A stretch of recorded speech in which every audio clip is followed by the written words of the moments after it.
11 अक्टूबर 2000।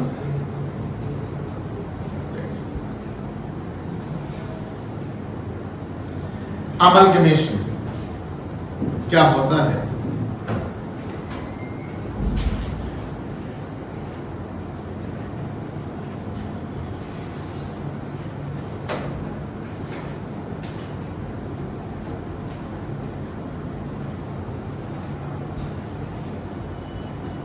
इसको जानने से पहले एक कॉन्सेप्ट समझिए। जैसे मान लो ए लिमिटेड है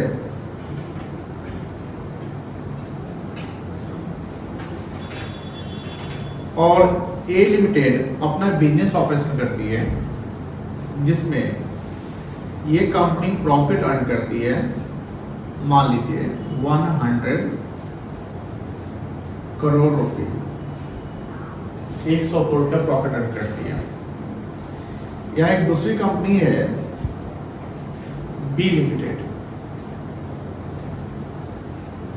बी लिमिटेड जो है ये अपना बिजनेस करती है और इनका प्रॉफिट होता है मान लो 170 करोड़ रुपए। और ए लिमिटेड का बिजनेस, बी लिमिटेड का बिजनेस जो है सेम लाइन ऑफ बिजनेस है, सेम लाइन ऑफ बिजनेस। जैसे वोडाफोन और आइडिया सेम लाइन की बिजनेस ऑपरेशन करती थी, फिर वो दोनों जुड़ गई। तो जब दो कंपनी सेम लाइन की बिजनेस कर रही है और दो कंपनी का अपना प्रॉफिट हो रहा है, जहां पे ए लिमिटेड कर रहा है इनकम 100 करोड़ और बी लिमिटेड कर रहा है 170 करोड़, तो मार्केट में कंपटीशन को कम करने के लिए, मार्केट में कंपटीशन को कम करने के लिए या किसी दूसरी बड़ी कंपनी को compete करने के लिए दो या दो से अधिक कंपनी एक साथ मिलकर काम करती है। और जब दो या दो से अधिक कंपनी एक साथ मिलकर काम करती है तो इससे क्या होता है कि इंडिविजुअल कंपनी का जो प्रॉफिट होता है वो कंबाइंड प्रॉफिट थोड़ा ज्यादा हो जाता है। जैसे ए लिमिटेड का प्रॉफिट था 100 करोड़, बी लिमिटेड का प्रॉफिट था 170 करोड़। लेकिन जब ए लिमिटेड और बी लिमिटेड जब वो जुट जाएगी, साथ बिजनेस करती है, मान लो तो ये प्रॉफिट 270 करोड़ नहीं उससे ज्यादा हो जाएगा, मान लीजिए 300 करोड़ कमाई।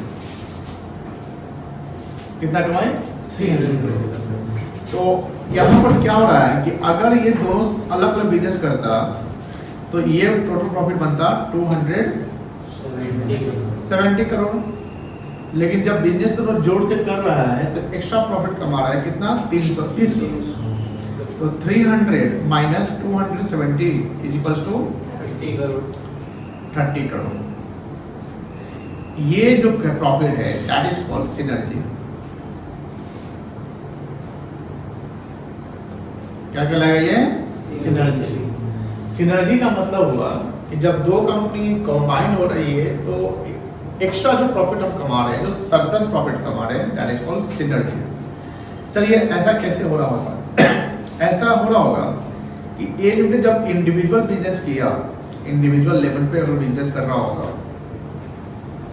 तो इसके अपने हेड ऑफिस होंगे, इसके अपने एडवर्टीजमेंट एक्सपेंस होंगे, इसका अपना कॉस्टिंग होगा, इसका अपना सैलरी एम्प्लॉय को देना होगा। बी लिमिटेड भी अपना बिजनेस कर रहा है मान लो इंडिविजुअल लेवल पे, तो इनका भी अपना सब कुछ होगा, खर्चा होगा। जब हम दोनों को मर्ज कर दिए, दोनों को हम जोड़ देते हैं तो इससे फायदा क्या होता है कि एडवर्टीजमेंट कॉस्ट थोड़ा सा हम सेव कर लेते हैं।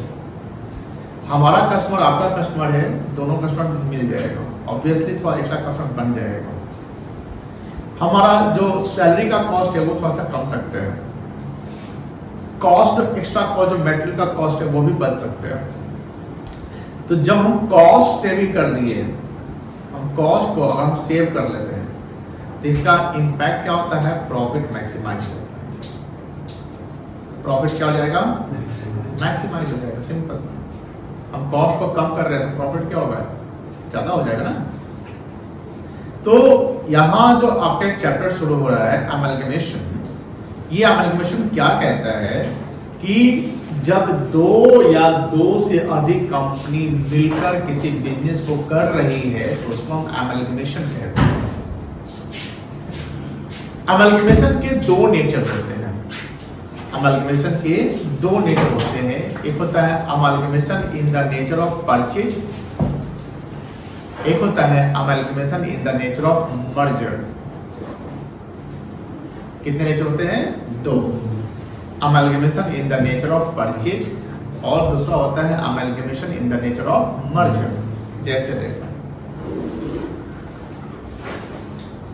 Vodafone limited, Vodafone India limited है ना, वोडाफोन लिमिटेड, वोडाफोन मानते हैं। और एक आपका आइडिया सेल्यूलर, ऐसा करके कोई कंपनी है मान लिमिटेड। नाम सुने कभी? नाम सुने हैं? अब ये कंपनी क्या कर रही थी प्रायर टू 17 ये कंपनी इंडिविजुअल स्केल पे बिजनेस कर रही थी और ये दोनों कंपनी जो है सेम लाइन ऑफ बिजनेस में है। जब दो company same line of business में अगर होता है तो उसको हॉरिजॉन्टल बिजनेस कहते हैं। क्या कहते हैं? हॉरिजॉन्टल। ये हॉरिजॉन्टल होता है। ये क्या है? हॉरिजॉन्टल। या एक कंपनी यहाँ है, एक कंपनी यहाँ है। इसका भी टेलीकम्युनिकेशन में बिजनेस है, इसका भी टेलीकम्युनिकेशन, यानी कि हॉरिजॉन्टल बिजनेस। क्या बोलते हैं इसको? हॉरिजॉन्टल। तो वोडाफोन भी वही काम कर रही है जो आइडिया कर रही थी और दोनों अलग बिजनेस कर रही थी। वोडाफोन के अपने कस्टमर थे, आइडिया के अपने कस्टमर थे। वोडाफोन का अपना टैरिफ रेट था, आइडिया का अपना था। वोडाफोन का अपना एमडी था, आइडिया का अपना एमडी था। वोडाफोन का अपना ऑफिस था, आइडिया का अपना ऑफिस था। वो अपना प्रॉफिट कर रही थी, ये अपना प्रॉफिट। फायदा भी होता है कि हम अलग बिजनेस करते हैं तो इंडिपेंडेंसी रहती है। हम अपना सोच सकते हैं, वो अपना सोचेंगे, हमको उसका दबाव नहीं है।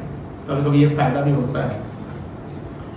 तो जब दो कंपनी अलग बिजनेस कर रही थी, वोडाफोन, बिकॉज वोडाफोन जो है ब्रिटेन की कंपनी है, वो इंडिया बिजनेस करती है और आइडिया जो है आपका इंडिया की कंपनी है। तो एक कंपनी है रिलायंस इंडस्ट्रीज लिमिटेड जो बहुत इंडिया की सबसे बड़ी कंपनी है। तो रिलायंस इंडस्ट्रीज लिमिटेड समय समय पे बिजनेस इन्वायरमेंट चेक करते रहती है। अब बिजनेस जब चेक करती है तो वो सोचती है कि भैया इस सेक्टर में अब 5 साल 10 साल तक ग्रोथ रहेगा, तो अपना बिजनेस का कॉन्सेप्ट थोड़ा सा ऐड ऑन करती है।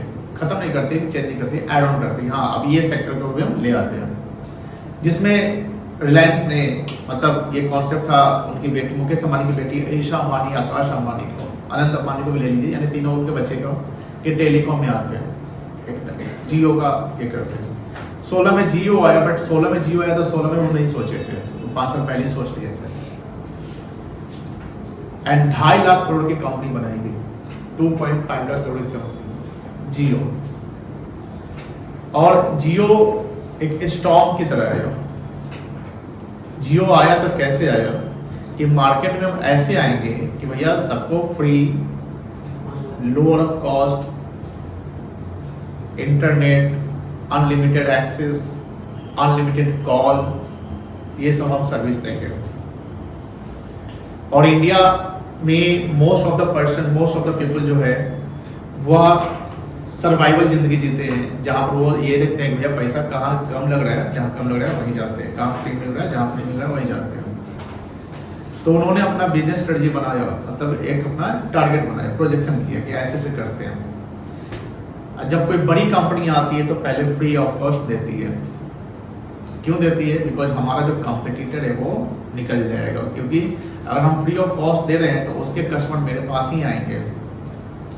अगर वो अपने कस्टमर अपने पास बनाए रखेंगे तो उनको भी मेरे लेवल पे आना पड़ेगा, यानी उनको भी फ्री करना पड़ेगा। हम तो फ्री कर रहे हैं, मेरे पास खूब है तो फ्री कर रहे हैं, हमको कोई फर्क नहीं पड़ने वाला, लेकिन वो अगर फ्री कर देंगे तो उनको फर्क पड़ जाएगा, उनको हेवी लॉस हो जाएगा, उनको बंद करना पड़ सकता है। तो जियो इसी कॉन्सेप्ट से आया और हम सब ने, हम तो 4 साल बाद जियो लिए, हम फ्री में नहीं लिए थे, बहुत सारे ने जियो का सर्विस लेना शुरू कर दिया। आधार कार्ड लेके जाते थे, 5 मिनट में जियो का सिम एक्टिवेट हो जाता था, पैसा नहीं लगेगा। And most of the users यही करने लगे। एंड एक रिवॉल्यूशन आया इंटरनेट का इंडिया में 16 में। रिवॉल्यूशन होता था क्रांति, कि उससे पहले जो हम लोग इंटरनेट का जो एक्सेस करते थे तो था हिसाब से करते थे, उतना हिसाब से कि सब्जी में तेल कितना पड़ेगा उससे भी ज्यादा हिसाब से करते थे इंटरनेट का यूज। कितना एमबी बचा हुआ 12 तक खत्म करना है। अब किसी को मोबाइल देते भाई इंटरनेट को नहीं यूज करना, भाई इतना डाउनलोड तो करके रखते थे, उसी को डाउनलोड को 25 बार सुनते थे। कभी ऑनलाइन गाना सुनने का शौक नहीं रहा 2016 से पहले, ऑनलाइन वीडियो देखने का शौक नहीं रहा। यूट्यूब पे जो इतने यूट्यूबर बन गए हैं, क्यों? मुकेश अंबानी की बदौलत। इतने जो टिकटॉकर से बने चाहे जो भी कैरियर बनाए, क्यों? यूट्यूब जियो। नहीं तो आज यूट्यूब पे कोई लाइव स्ट्रीमिंग है इतना, कोई इन्फ्लुएंसर बनता ही नहीं, कोई देखता ही नहीं, किसका इंटरनेट आता है इतना फ्री का। तो जियो ने ऐसा कॉन्सेप्ट लाया, तो इससे क्या हुआ, कंपटीशन बढ़ा, और उसी के फलस्वरूप एक रिलायंस के मतलब मुकेश अंबानी के भाई साहब का कंपनी था रिलायंस कम्युनिकेशन, जिसको स्मार्ट के नाम से जानते थे।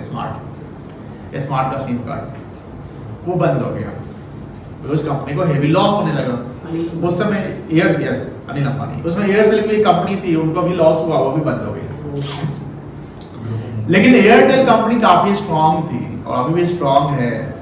एयरटेल कंपनी बहुत कमाया, कम्पीट किया कि नहीं कंपटीशन रखेंगे मार्केट में। अगर कंपटीशन नहीं है तो मोनोपोली आ जाएगा, और इससे क्या होगा कि भैया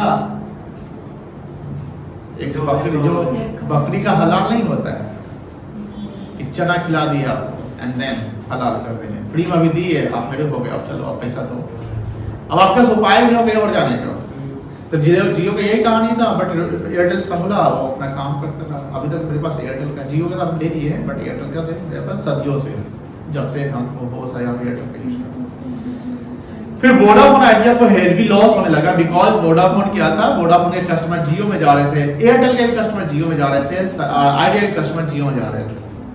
सभी कहाँ जा रहे थे? जियो, क्योंकि नया प्लेयर मार्केट में आ चुका है, और नया प्लेयर जो आया स्टॉर्म, तूफान, आंधी तूफान लेकर आया। तो एक आंधी तूफान है, सब टिकना है।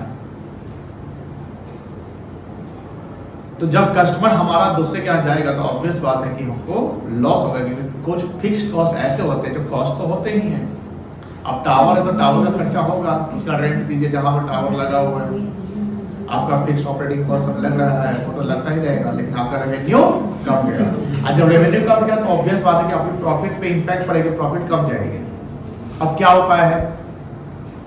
अब उपाय यही है कि भैया अब हाथ को जोड़ना पड़ेगा। अकेले थोड़ा सा स्ट्रॉन्ग नहीं है, इसे जोड़ने तो और ज्यादा स्ट्रॉन्ग। किसी को इससे मारिए, किसी को इससे मारिए, किसी को एक उंगली से मारिए, किसी को मुट्ठी से मारिए, अंतर पड़ जाता है ना।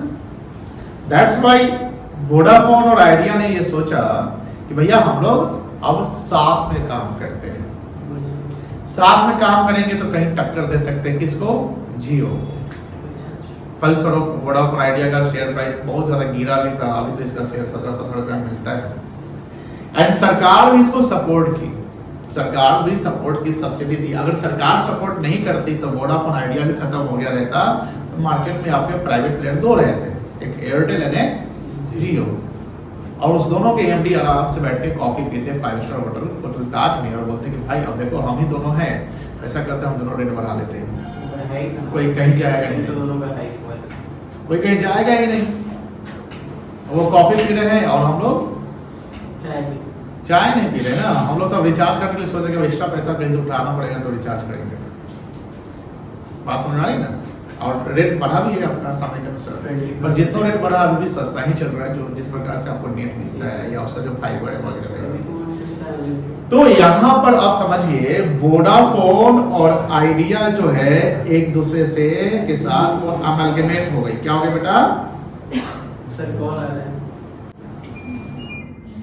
हाँ, तो एक वोडाफोन का केस बताएंगे। 17,000 करोड़ रुपया का घोटाला कभी वोडाफोन का 2012 में होता। सीए के काम पूछता है, अब नहीं पूछेगा, फाइनल पूछता है। चलिए, तो यहाँ पर क्या हुआ कि कहाँ पर हम लोग थे? जियो पे, ठीक है। तो वोडाफोन एंड आइडिया क्या हुआ, अब अपने एक दूसरे को जोड़ता है। भैया मुट्ठी नहीं होता, मुट्ठी बांधते हैं, ऐसा वो इमेज डाल देते हैं तो अच्छा लगेगा। उसको क्या बोलते हैं जी? किसको? जब ऐसे दोनों हाथ मिला रहते तो क्या बोलते हैं?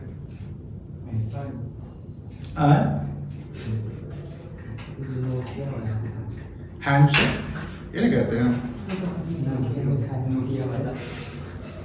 या अब समझ आएगा।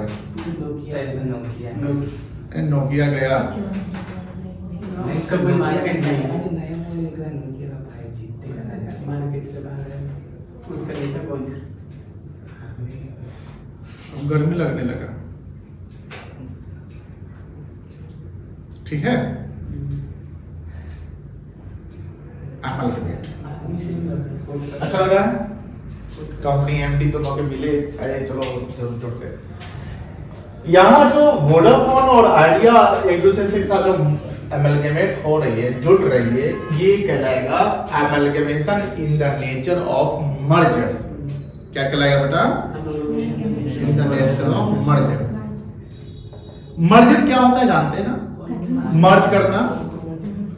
मर्जर क्या होता है? मर्ज यानी दोनों जुड़ना, यानी हमारा सारा बिजनेस और आपका सारा बिजनेस, यानी जितने भी बिजनेस के एसेट्स है, शेयर्स है सब, और आपके जो है सब जुड़ गया, यानी वीआई बन गया। क्या बन गया? Vodafone idea limited. ये नहीं बना कंपनी है, वीआई। अब वीआई है, आईवी क्यों नहीं है सर? वी पहले कहला है, हो सकता वोडाफोन का जो वैल्यू है उसका ज्यादा है as compare to Idea, but इसके एमडी जो है आइडिया वाले हैं। ये कौन है? मंगल कुमार मंगल है। तो यहाँ पर हमने जस्ट बताया कि अमलगमेशन होने के दो नेचर होते हैं। अमलगमेशन का मतलब होता है जुड़ना या किसी का आना। तो amalgamation in the nature of, पहला है मर्जर। अब दूसरा बताता हूं मैं। एक होता है amalgamation in the nature of purchase. Amalgamation in the nature of purchase.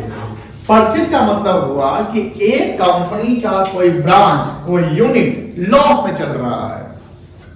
एक कंपनी का ब्रांच या यूनिट क्या हो रहा है? लॉस में चल रहा है। अब दूसरी कंपनी या एक कंपनी ही लॉस में चल रही है, दूसरी कंपनी बोलती है लाओ तुमको खरीद लेते हैं,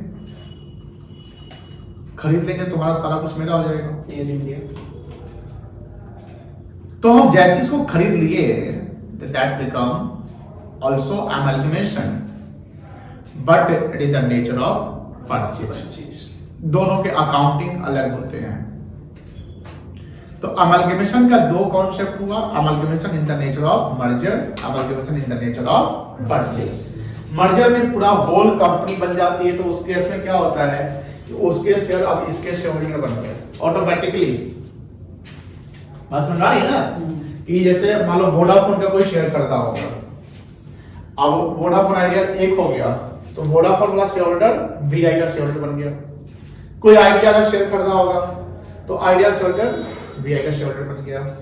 तो कहीं ना कहीं मर्जर में क्या होता है कि दोनों मिल चुका है, दोनों जुड़ गए। लेकिन परचेज में हम उसके बिजनेस को परचेज कर रहे हैं, हो सकता है कि एक आइटम हम उसका नहीं ले रहे होंगे। मर्जर में सब कुछ आ रहा है, सब कुछ आ रहा है, पूरा घर उठा के लिए, घर का जो कचरा उचरा सब उठा के लिए।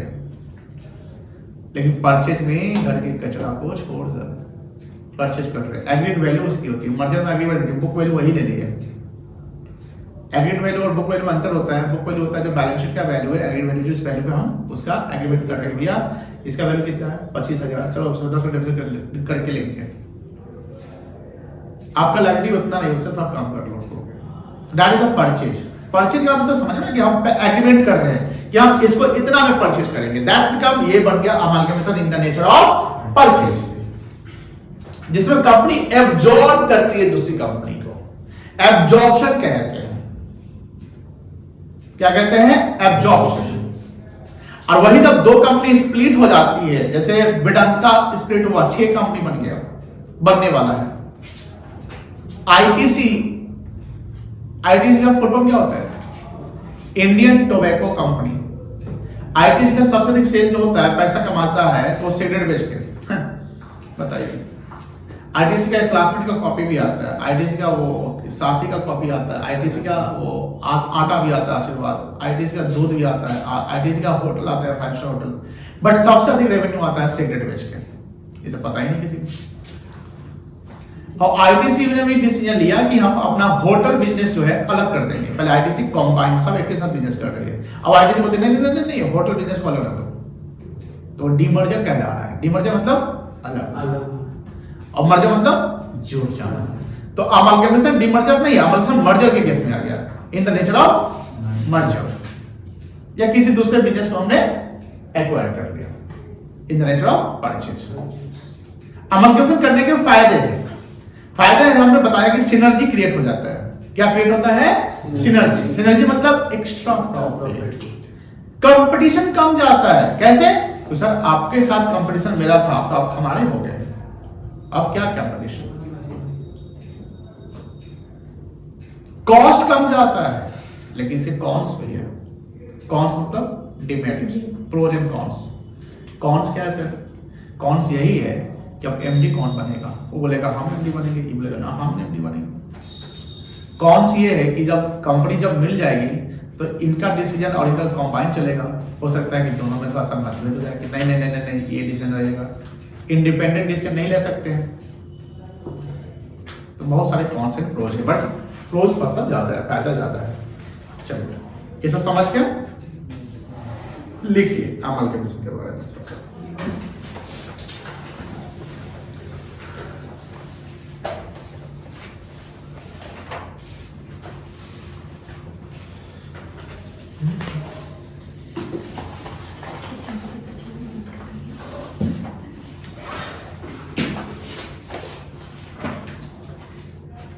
PS 14 में लिख रहा है।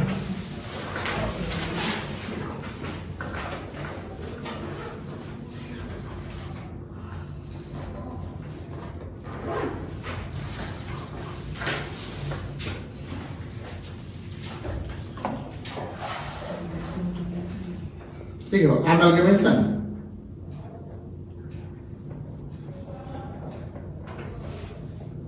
of a company means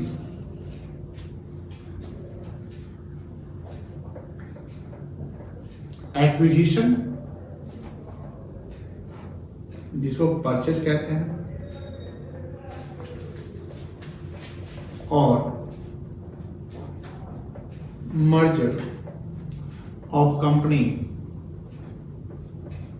and formed a new company to earn synergy. To earn synergy. When two or more companies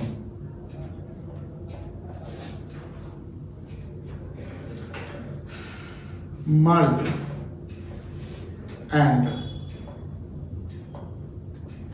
formed a new company or a company purchase the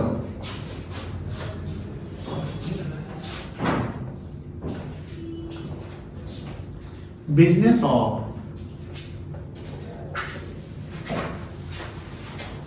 another company is called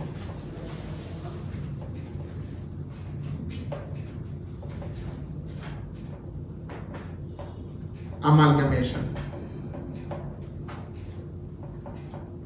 AS 14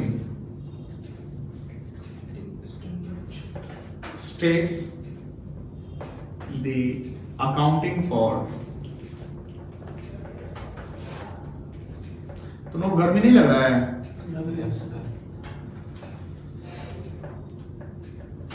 गर्मी के मजे लीजिए। क्या अनिशा है? अच्छा ठीक है, आज पढ़ते हैं, गर्मी में मजा आएगा। चलिए एग्जाम्पल समझिए, सॉरी यहाँ पर लिखते हैं, दे रहा पहले टू वेज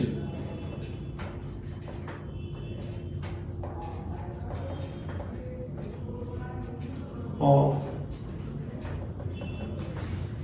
amalgamation.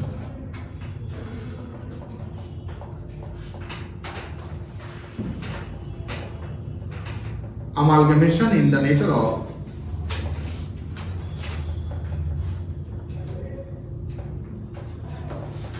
merger. दूसरा है amalgamation in the nature of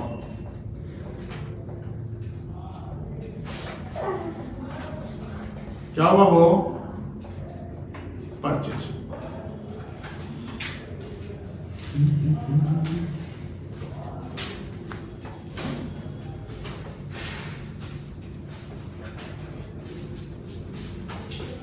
हो गया in the nature of merger, in the nature of purchase हो गया।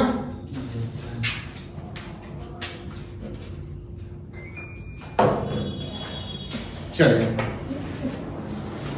एग्जाम्पल यहां है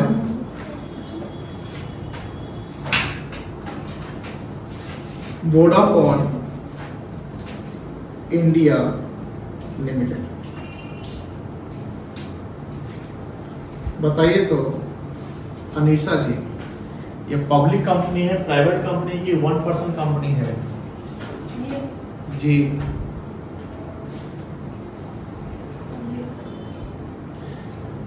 गुड।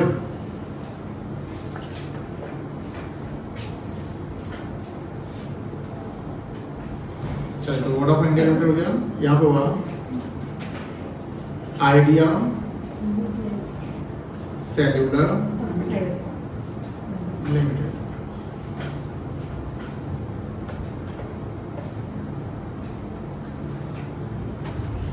अब ये कंपनी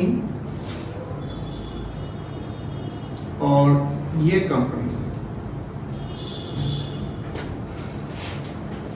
ज्वाइन हो रही है।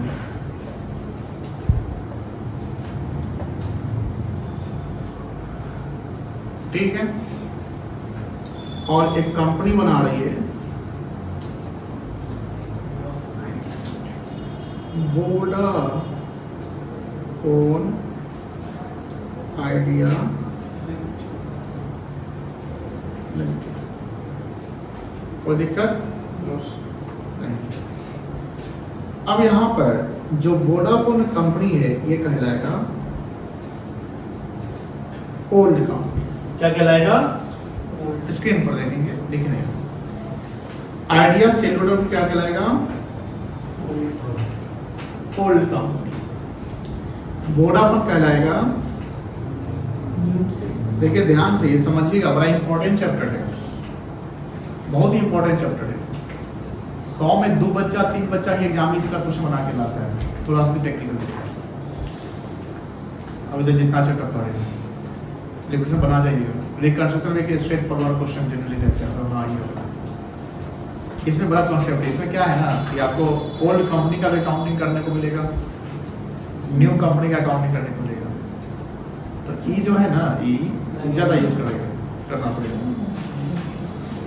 अब इसका यूज नहीं करिएगा, मान लीजिए तो इस सवाल में बोलिएगा सर हम तो बनेवे नहीं करेंगे, मतलब एग्जाम से पहले बोलिए ना बनेवे नहीं करेंगे, आएगा तो ऐसा नहीं बोलिएगा, ध्यान रखिएगा, थोड़ा ध्यान रखिएगा। ये हम क्या बता रहे हैं, बड़ा इंपॉर्टेंट चीज है। अभी कॉन्सेप्ट को डेवलप करिए और पहले पैटर्न को समझिए। पैटर्न समझना बहुत जरूरी है कि अगर वो एंट्री या वो अकाउंटिंग हो रहा है उस कंपनी में, इस कंपनी में ऐसे हो रहा है तो क्यों हो रहा है, इसका मतलब क्या है। यहां 3 कंपनी दिख रहा है। कितना कंपनी दिख रहा है? 3 कंपनी दिख रहा है, जिसमें 2 ओल्ड कंपनी है और दोनों ओल्ड मर्ज हुआ। क्या हुआ? मर्ज हुआ, और मर्ज होकर एक नए कंपनी का निर्माण करता है, जहां पर दोनों कंपनी यानी दोनों कंपनी अपना बिजनेस को जोड़ के एक अपना एक कंपनी बना लिया, वोडाफोन आइडिया लिमिटेड। तो ये जो सिचुएशन बन रहा है ये है अमालगमेशन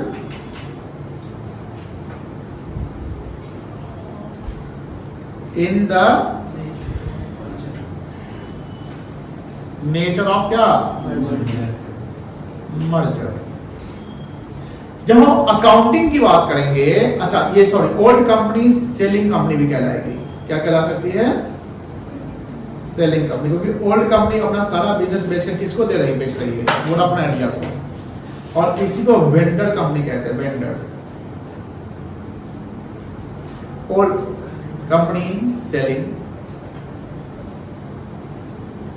या वेंडर, और न्यू कंपनी कहलाएगा परचेजिंग कंपनी। क्या कहलाएगा? Purchasing company. बात समझ आ रही है? अब यहां पर देखो ध्यान से कि ये जो ओल्ड कंपनी है अपना सारा बिजनेस बंद करेगी ना?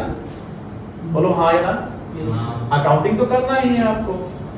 ये भी अपना सारा बिजनेस बंद करेगी? बोलो हाँ। अब जब दोनों बिजनेस बंद करेगी तो ऑब्वियस बात है कि रियलाइजेशन का कॉन्सेप्ट आ जाएगा। आएगा? रियलाइजेशन का मतलब क्या होता है? एसेट्स को रियलाइज करना। एसेट्स रियलाइज होगा, लायबिलिटी का पे आउट होगा, शेयरहोल्डर के पास पैसे जाएंगे। तो ये कंपनी अपना एसेट बेचने वाला काम करेगी, सेलिंग कंपनी। और ये जब आएगा ये परचेज वाला काम करेगा। देखो ये कंपनी बन रहा है, ये परचेज कर रही है ना, ये अपना एसेट सब डेबिट करेगी, लायबिलिटी क्रेडिट करेगा, ये एसेट्स को क्रेडिट करेगा। तो दोनों के कॉन्सेप्ट, अकाउंटिंग कॉन्सेप्ट अलग हो जाएंगे। सेलिंग कंपनी का अलग कॉन्सेप्ट होगा, बीटो नहीं पढ़ रहा था, अच्छा वो ब्रेकेट हो गया है। सेलिंग कंपनी का अपना अकाउंटिंग होगा और न्यू कंपनी परचेजिंग कंपनी का अपना अकाउंटिंग होगा। सेलिंग कंपनी को हम ओल्ड कंपनी कहेंगे या वेंडर कहेंगे, बात समझ आ रही ना? ये ध्यान रखिएगा। और न्यू कंपनी परचेजिंग कंपनी है, एक्वायरिंग कंपनी है। सवाल कैसा बने, शुरुआत कैसे हुआ? X company and Y company merge their business and form a new company XY Limited। X company हो गया अलग, Y कंपनी अलग हो गया, तो X एंड Y क्या है? ओल्ड कंपनी है। और XY Limited क्या बन गया? वो सेम है। तो and that is the nature of amalgamation in the nature of merger। amalgamation in the nature of merger, कोई दिक्कत नहीं है। तो मर्जर में 3 कंपनी बन रहे हैं कम से कम। कैसे बन रहे सर? कि सर 2 कंपनी बनेगा तो नया कंपनी का निर्माण हो गया, तो 2 कंपनी एक नया 3 कंपनी हो गया ना। और एग्जांपल दूसरा देखिए। अब जैसे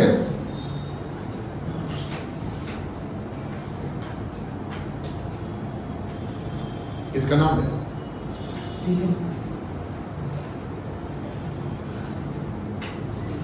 मान लो टाटा सन्स। अच्छा टाटा सन्स ग्रुप है, कंपनी नहीं है, ग्रुप है उसका, मान लेते हैं।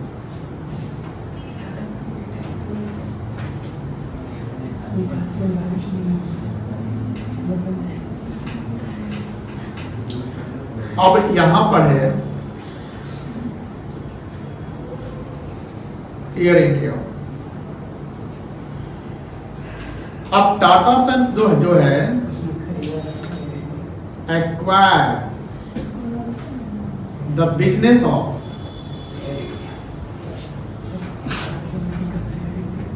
Air India. अगर मान लो कि टाटा सन इसमें इन्वेस्टमेंट, मान लो कि टाटा सन इसमें 70% इन्वेस्टमेंट कर देता, तो हम ये नहीं कहते कि कंप्लीट बिजनेस टाटा सन्स का हो गया। तो वो कॉन्सेप्ट अमलगमेशन का कहलाता ही नहीं, वो कहलाता होल्डिंग। क्या कहलाता? होल्डिंग। जानते हैं ना होल्डिंग? यस। लेकिन टाटा सन्स ने पूरे एयर इंडिया को खरीद लिया, तो एयर इंडिया विलुप्त हो गया, वो टाटा सन्स का हो गया। अभी किस नाम से चलता है सर? एयर इंडिया नाम से टाटा का कुछ ऐसा करता है। तो जब हम किसी की कंपनी को खरीद लिए ना, तो ये भी अमलगमेशन ही है, लेकिन ये in the nature of purchase.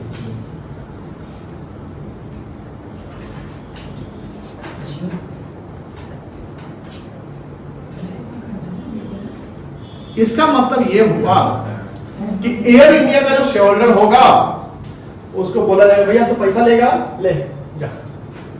इसका जो क्रेडिटर होगा पैसा लेगा, जा। ला शब्द के बाद क्या बचा? हाँ एसेट्स, आजा तो खत्म, हम लोग खरीद लिए। ये मर्जर नहीं है, मर्जर में क्या है? सब जा रहा है, सब उठाओ लगा चलते चलते दोनों आया मिल गया, है ना? जैसे देखते हो इजराइल पे हमला हो रहा है तो हमास पर हमला कर देता है, तो लेबनान को हम हमला कर देते हैं, तो वो सब मर्ज होकर लड़ रहा है।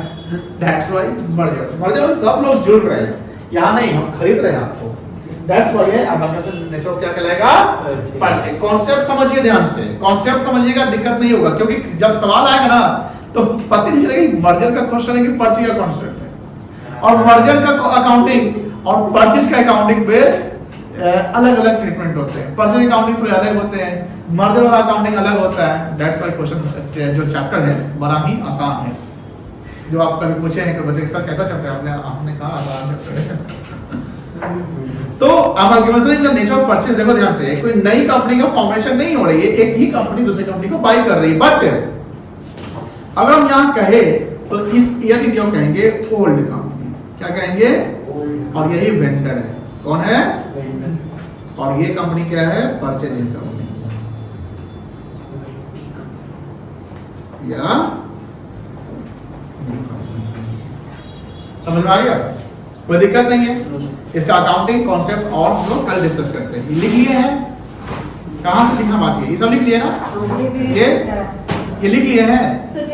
अगर लिख लिए बताइए कहाँ से नहीं लिखे? वही अकाउंटिंग जल्दी लिखो। एग्जांपल सर जो दो कॉन्सेप्ट था बस उसके बाद नहीं, मतलब जो परचेज और मर्जर सर बिग बाजार खरीदा गया है, रिलायंस से खरीदा। हाँ स्मार्ट बाजार उसमें झगड़ा हो गया, हम अपन देख क्या मालिक? लेते हैं। अमेजोन से